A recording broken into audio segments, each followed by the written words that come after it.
Pensa só, hoje em dia o governo é digital, né? Desde declarar o imposto de renda até marcar uma consulta no SUS, quase tudo passa pelo meio digital.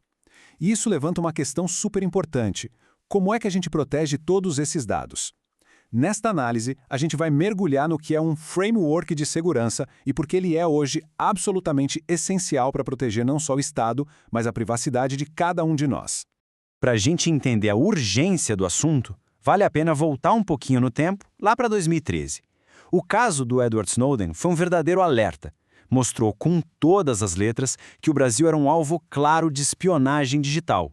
Ficou evidente que a soberania de um país não se defende mais só nas fronteiras físicas, mas também com firewalls, com criptografia, com segurança digital.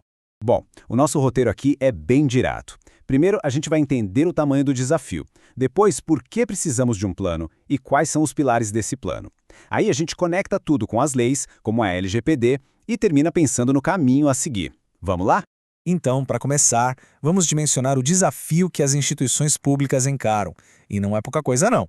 A questão é que, com essa dependência toda da tecnologia, os riscos se multiplicam.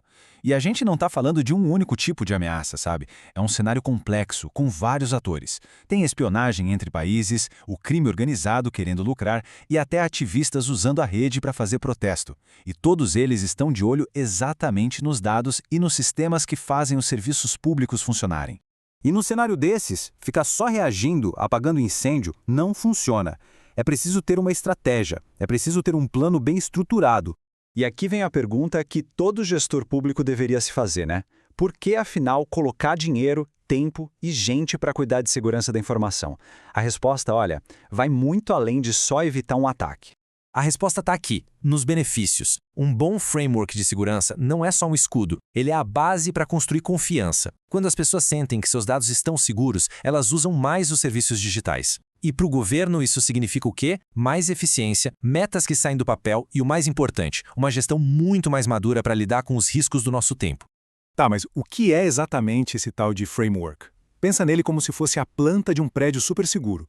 É um conjunto organizado de regras, de processos e de ferramentas que garantem três coisas básicas. Que a informação só seja vista por quem pode ver, que ela não seja alterada no meio do caminho e que esteja sempre lá, disponível quando a gente precisar. É, no fundo, a espinha dorsal da boa governança digital. Beleza. Agora que já entendemos o que é, vamos ver como essa estrutura se sustenta. Um framework que funciona de verdade se apoia em três pilares que estão totalmente conectados.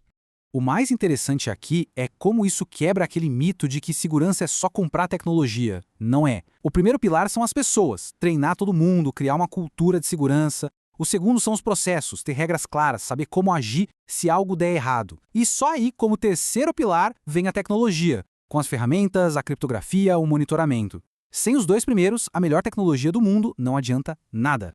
Certo. Agora vamos conectar tudo isso com o mundo real das leis e das regulações. Porque, no final das contas, proteger dados não é só uma boa prática, é uma obrigação que está na lei.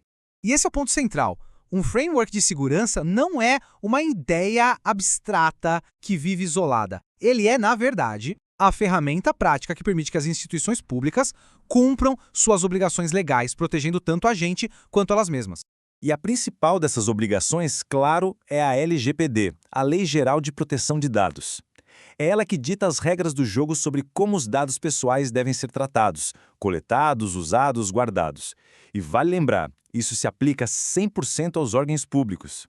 E essa tabela aqui ilustra essa conexão de um jeito perfeito. Olha só como cada pilar do framework atende direitinho a uma exigência da LGPD.